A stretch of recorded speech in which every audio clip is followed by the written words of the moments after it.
now I'll just turn it over to Mark Armstrong, and we'll talk a little bit about our early work findings from 2018. Thanks, Holly.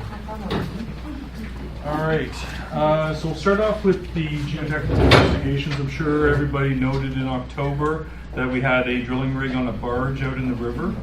We completed a series of 7 boreholes located near where some of the piers would be located for the bridge.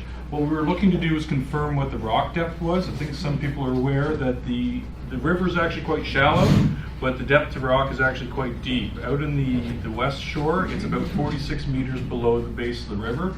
Nearer to the east shore, it's about 17 meters. So we were able to confirm the rock depth, which was important to help us develop the geotechnical design. Part of that work as well, we were collecting additional samples for the geoenvironmental work.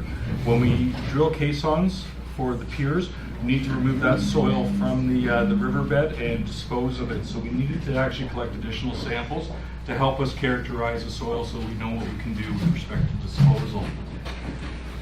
Onshore, we had a topographic survey that was completed both on the east and the west banks. This was to collect additional information about the ground contours and details about the existing conditions with respect to the roads, trees, property lines, and so forth. This helps us inform the design as we move from the preliminary design into the detailed design.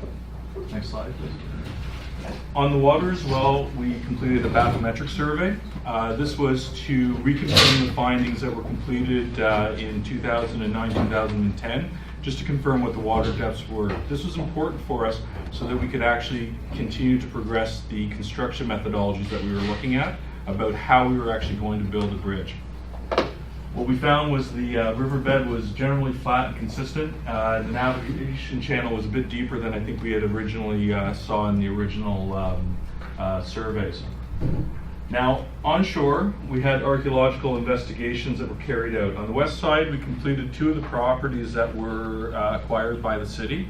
We have 1 remaining to survey in the spring once the frost is out of the ground. To date, we don't have, there wasn't any significant artifacts found on those properties.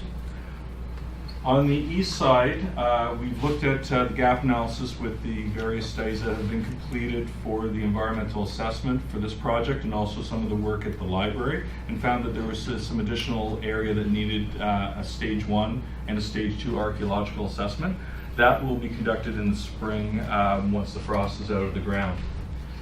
In addition, as part of the geotechnical program, we had archaeological monitors on board the barge to monitor our excavation work as we were actually drilling through the first 7 meters of the riverbed in case we ran into pre-contact artifacts in the riverbed. Next slide, please. All right. Also in the fall, in October and November, we conducted a tree inventory both on the east and the west banks. We had a team of arborists in the field, and what they were doing was collecting information on the individual trees. Noted that on this side, we have a fairly large woodland, so they actually followed a process that the forestry department agreed with, which is plots within the woodlands to use that as a basis to estimate the number of trees in the woodland. What we noted in the field was there was no species at risk. What we were looking for were butternuts. We did not note any in the field, which is good.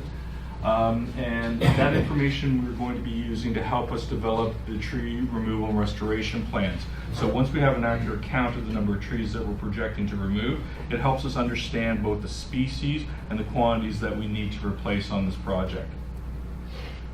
With respect to wildlife, it's a critical component. Both onshore and in water. Onshore, we've been looking at bats. Last summer, Golders completed an acoustic monitoring survey looking for species at risk bats on both shores. They came back with some possible sightings on the acoustical monitors. So in the fall, along with the arborist survey, we actually were looking for the potential snags. These are where the bats actually roost during the days. Coming out of that, we've been talking to the Ministry of Natural Resources and Forestries, and we currently have a letter of advice allowing us to remove a certain number of those trees as part of the construction works. And part of that is we've committed to installing mitigation measures through bat houses, both near this site and then within other areas in the city.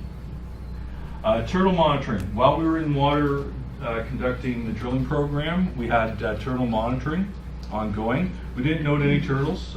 It was relatively late in the season, so we weren't expecting to see them, but we still had the field crews trained to know what to do in case of a sighting or an encounter.